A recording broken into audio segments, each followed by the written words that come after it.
দেখুন, হ্যাকাররা কিন্তু শুধুমাত্র ফোন কলে সীমাবদ্ধ নেই, বিভিন্ন রকমভাবে চেষ্টা করছে। তিনটে অপশান, তিনটে সেটিং আপনার ফোনে রয়েছে, যেগুলো মোস্ট ইম্পর্টেন্ট আপনাকে চেঞ্জ করতেই হবে, অফ করতেই হবে, তা না হলে বিপদ যে কোনো টাইমে আসতে পারে। আজকে ভিডিওটা সেটাই দেখাবো। তিনটে সেটিংই ইম্পর্টেন্ট, কোনোটা মিস করা চলবে না যদি আপনি সেফ থাকতে চান। প্রথম সেটিং দেখুন, আপনি আপনার ফোনের সেটিংয়ে যাবেন। সেটিংয়ে যাওয়ার পর উপরে যে সার্চ, আমি ডাইরেক্ট দেখাচ্ছি কারণ বিভিন্ন কোম্পানি মডেল আলাদা জায়গায় থাকতে পারে।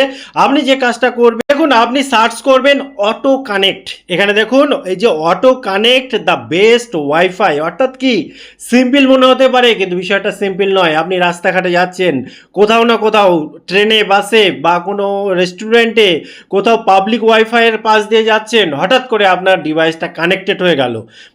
ফোন ভাবছে যে বেস্ট ওয়াইফাই, কিন্তু এই ওয়াইফাইয়ের মাঝখানে ট্র্যাক হতে পারে, আপনি ট্র্যাপে পড়তে পারেন। অনেক খারাপ মানুষেরা তারা কিন্তু এই ফাঁদ পেতে রেখেছে।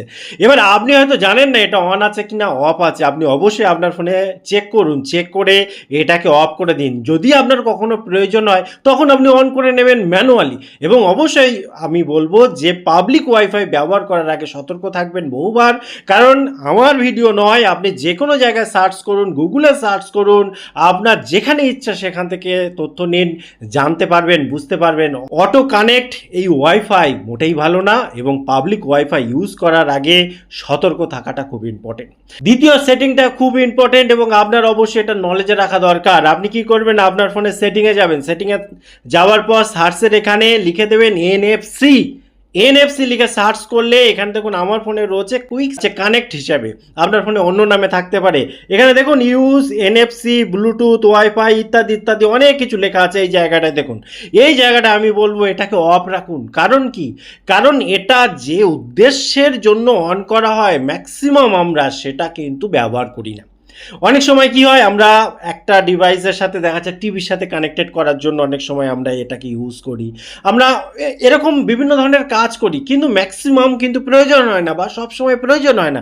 এটা অন থাকা মানে আপনি যদি কোথাও থাকেন বাইরে বা অন্য কোনো জায়গায়, সেক্ষেত্রে এটাই আপনার প্রবলেমের কারণ হয় এবং অনেক ক্ষেত্রে আপনাকে এটা সতর্ক না হলে প্রবলেম কিন্তু আসতে পারে। কাজে এটা অফ করে দিন।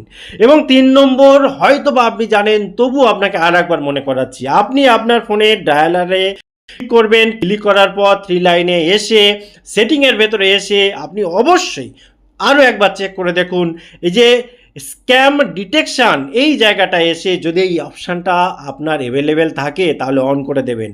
এখনও অনেক জায়গায় অ্যাভেলেবেল আসেনি, এটা ঠিক আছে, যেহেতু এটা আসছে, এটা আসলে আপনি এর সুবিধা পাবেন। কিন্তু যেটা আপনার রয়েছে অর্থাৎ কলার আইডি আর স্প্যাম, এই দুটো যাতে অফ না থাকে সেটা আপনার মন দিয়ে দেখতে হবে, গুরুত্ব দিয়ে দেখতে হবে। অবশ্যই এই দুটোকে অন করে দেবেন। দেখবেন আপনি অনেক ক্ষেত্রে কিছু কিছু কল পরে দেখছেন যে নাম্বারটা শুধু শো করছে, অ্যাকচুয়ালি তারা কিন্তু স্প্যাম করার জন্য এসেছিল, স্ক্যাম করার জন্য এসেছিল। আপনি হয়তো খেয়াল করেননি কারণ ফোন নিজেই সেটাকে কন্ট্রোল করে নিয়েছে। এবং অনেক ক্ষেত্রেই যদি অন্য অন্য নাম্বার থেকে ফোন আসে, আপনাকে দেখিয়ে দেয় যে এটা কিন্তু অনেকে রিপোর্ট করেছে এই কলটা। কাজেই এটা কিন্তু অবশ্যই অন করতে হবে। আবারও বলছি, আপনি উল্টো পাল্টা কোনোভাবেই থার্ড পার্টি কোনো অ্যাপ্লিকেশান বা কোনো লিঙ্কে গিয়ে কোনো কিছু করতে যাবেন না, সময়টা খুব খারাপ। আপনার ফোনে যেহেতু ব্যাঙ্ক ডিটেলস বা ইত্যাদি ইত্যাদি বিভিন্ন অ্যাপ রয়েছে, সতর্ক আপনাকে থাকতেই হবে। টোটাল ইনফরমেশান কেমন লাগলো অবশ্যই কমেন্ট করতে ভুলবেন না। আবার দেখা হয় পরবর্তী ভিডিওতে। ততক্ষণ ভালো থাকুন, সুস্থ থাকুন, বাই বাই।